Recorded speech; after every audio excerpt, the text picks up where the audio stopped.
So, wary of being too presumptuous, I have asked and I've been given permission to think a bit further with you on your open letter. And so I'm going to make just a few points here. First of all, let me express my real and very deep gratitude for your letter. I think it is a brave and honest letter written with much love and determined to speak truth to power. One of the things that we have learned is that the church cannot speak truth to power if the church cannot speak truth to itself first. Because it is not the truth spoken in general or to others or even to the powers that will set us free. It is the truth that sets us free is the truth spoken to ourselves. And only if it is this can it become the conscientizing, liberating, world engaging, life transforming, humanizing, hope giving truth that it is meant to be. And so let me thank you, first of all, for that letter. Secondly, you begin with what I gather to be an all important question. What are we seeing? That is the Kairos moment question. Since the 1985 South African Kairos document, the question of discernment has become the key to understanding the world in which we live, the horrific damage done to God's creation and to God's children, and it's lifted up the urgency of a response from the church and the ecumenical movement to the plight of the world. The first Kairos document has inspired the 1989 Kairos document by Christians from 9 different countries, and also Kairos USA, Kairos UK, and Kairos Palestine in 2009. In late last year, 2019, the Kairos document from the Democratic Republic of the Congo. And so the Kairos moment does not only represent a moment of truth, but it represents a moment of discernment and conversion and of action. I might have missed it, but I'm wondering why you are not more explicit in making that connection, even if only in one sentence, with the Kairos that is now become an ecumenical tradition. Because if you were to do so, it would place you directly in the tradition of the prophetic church within the ecumenical movement. It would still be a letter from Methodist to the Methodist Church, but it will connect you with the Kairos consciousness of prophetic Christianity as a whole in all parts of the world. And so those who now have to engage with the letter will not be engaging just with you, a group of Methodists from the UK, but they will be engaging with the tradition of prophetic consciousness.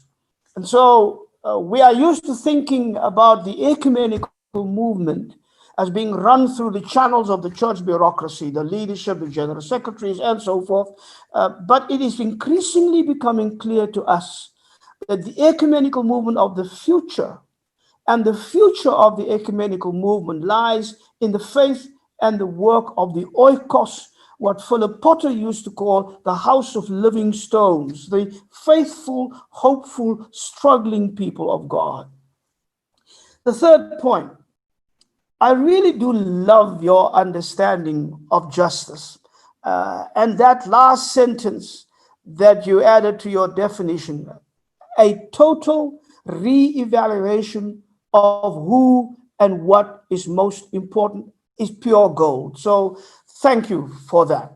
I used that sentence today in a presentation I did to some people at the University of Pretoria, and I said where they can find that if they look up your letter.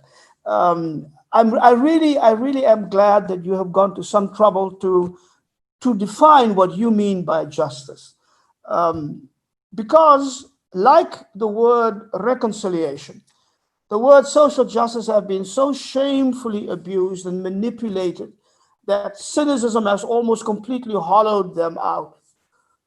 So even if though you mention it later where you speak of the very narrow window of opportunity to engender real systematic cultural change, I'm hoping that you would find a way to early on make the point that the injustices that we are talking about are systemic, they are structural, they are pervasive, they are death dealing, and that our walking with God means the active undoing of structures of injustice and the active building and doing of deeds that build new structures of justice. I mention this because so much of the difficulties that we have in the justice seeking movement is that we are too prone to reduce our struggles against injustice to some person in office, the president of the country or the prime minister or the party that they represent. But it's no longer that anymore. It is the systems, the ongoing systems and structures of oppression and discrimination and death that these parties and these officers have come to represent and personify. That's what we have to keep in mind. So the battle in the UK is not just against Boris Johnson, but against the system that produced Boris Johnson. The same thing that we had to do with Zuma. We spent too much time fighting Zuma, Zuma, Zuma, Zuma, not understanding that there is a system and a structure and a way of life and a way of politics that produces a Jacob Zuma. And that's what we need to concentrate upon. The same is true when we confuse struggles for justice with identity politics. It has that same effect. And so we have to be a little bit more careful about that. The fourth point, in the list of what we are seeing, I wonder if you could add a sentence or two about power and powerlessness and speak to the abuse of power and the right use of power. It's not that we run away from power. We run away from power that abuses the power over others. That has become the norm in politics. And so when we push for power, we like Thomas said, is power in the hands of the people that we temporarily entrust to those we elect in democracies. And part of our power is not just to uphold their hands when they do right, but is to hold their feet to the fire, and that constantly. So it's perhaps good for people to understand that it is not power itself that should be shunned, but the kind of power that we should be expected to embrace and exercise. It should also give you an opportunity to speak to the very important concept of the power of the powerless, which should be at the heart of our resistance to injustice. There is no doubt that COVID is causing huge and perhaps unimaginative change to our societies, to its institutions, and the way we are to be church when all this is perhaps one day over.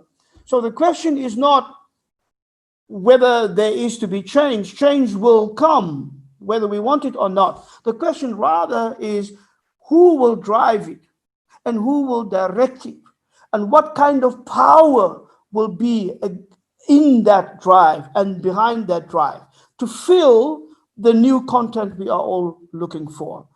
Martin Luther King used to say, change does not roll in on the wheels of inevitability, but through the tireless efforts of men and women who want to be co-workers with God. And that's what we got to remember when we talk about these things. Point number 5, your call for the church to realign ourselves along biblical principles are really words straight from my own heart. But can you consider adding to your call for a jubilee distribution of resources across the connection? Add to that a call for a jubilee towards poor nations across the world. In the 10 thesis, I have referred to that, but this is becoming much, much, much more important. I've just read a letter today from the World Council of Churches, the World Communion of Reformed Churches, the Lutheran World Federation, and one more, in which they write to the G20 nations. says, look, the step that you have taken to give a bit of temporary relief while COVID is on to the poor countries, that's not going far enough at all. We really have to impress upon you the need for a total debt cancellation. Otherwise, the poor countries of the world will never be able to catch up, especially after the damage that COVID is doing. So I was wondering whether you could do that and try and exploit for yourself and think about in your discussions, what does Leviticus 25 mean for us today? What does the story of Zacchaeus mean for us today when we talk about these things? Number 6, your emphasis on theological training is of vital importance. But we should keep in mind that the history of the church and our theological positions suggest that we need to do as much unlearning as we have to do learning. Jesus' warning about new wine in new wineskins remains powerfully relevant in this regard. Theological education and training in the fierce debates about coloniality, decolonization, Eurocentrism should not just be a third world concern. So when you talk about theological training, you've got to ask, how do we teach a theology that decolonizes the minds of those who prepare themselves for the ministry? That they do not go into the ministry with a Eurocentric dominated mindset and a theology that continues to see things through the eyes of those powerful who run the world and exploit the rest of us. So, and the church can be a very, very strong instrument in that regard. Finally, I have a question on the phrase, a church on the margins. And so I'm raising the question here as a person from the global south, and I do this with as much humility and honesty as I can muster. So the question is, when we talk about the church of the margins, do we even know where the margins are? Do we know what the margins are? And do we know what the margins mean for those people who have no choice but to live on the margins? So they cannot decide, we want to be a church on the margins, because they already are there. And they suffer the consequences of that every single day. And they have to deal with the question, not only are we in the margin, why are we in the margin? Who is it that pushed us to the margins? Who are those people who claim for themselves the centers of power and the way in which they decide that we are the margin? So those are questions that I would want for you to think about. Another question: can a church declare itself to be a church of the margins? Another question: when that church has declared that, is that church ready to embrace and live out the consequences of such a declaration? Another question: can we simultaneously be a church, as I read in your letter, close to the centers of power, which is, I suppose, the natural inclination for a church like the Methodist Church? You are not poor, you are well connected in Britain. Can you be that close to the power and at the same time be a church of the margins? And another question. I'm sorry about these many questions, but I raise them in hope that we can talk about them. Is the church on the margins the same as the church of the marginalized? Now, in South Africa, the white Dutch Reformed Church these days like to call themselves, we are a church on the margins, because they've lost all political power. But they haven't lost any economic power. And they are assuredly not a church of the marginalized. So when we make that conscious decision to be a church of the margins, can we also be a church of the marginalized? And can we bear the consequences for ourselves of such a decision?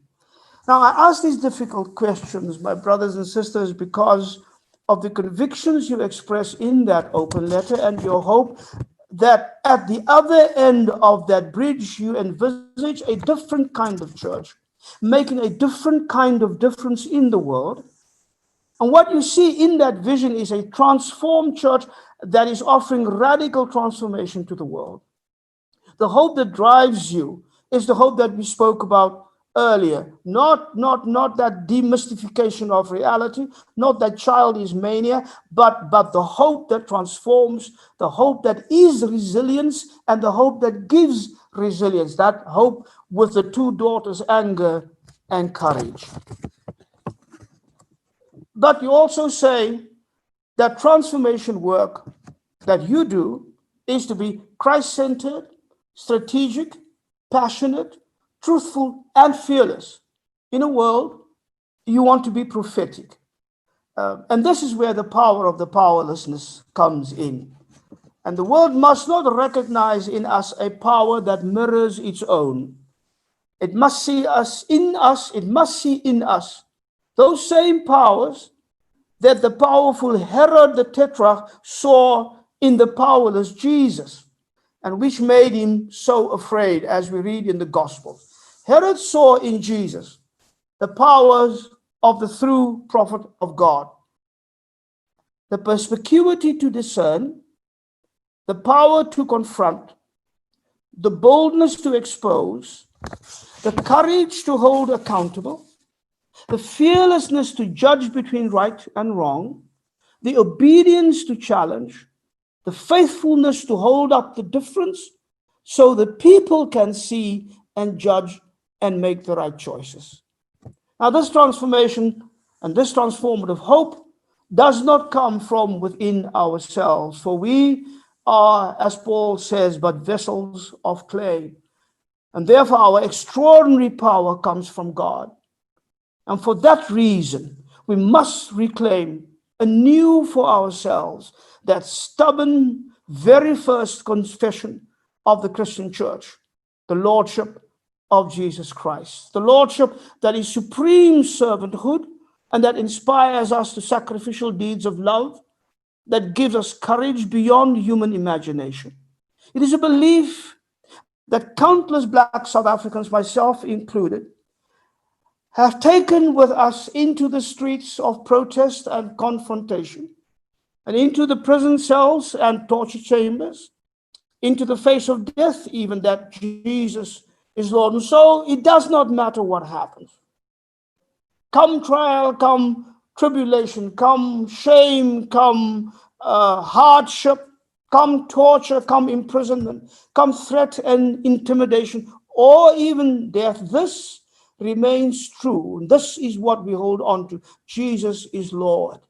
And that confession is all the truth that makes us free, all the wisdom to keep us humble, all the faith to help us know the way, all the hope to give us courage, all the strength to make us love, and all the joy to keep us human. Thank you so much for tonight's conversation.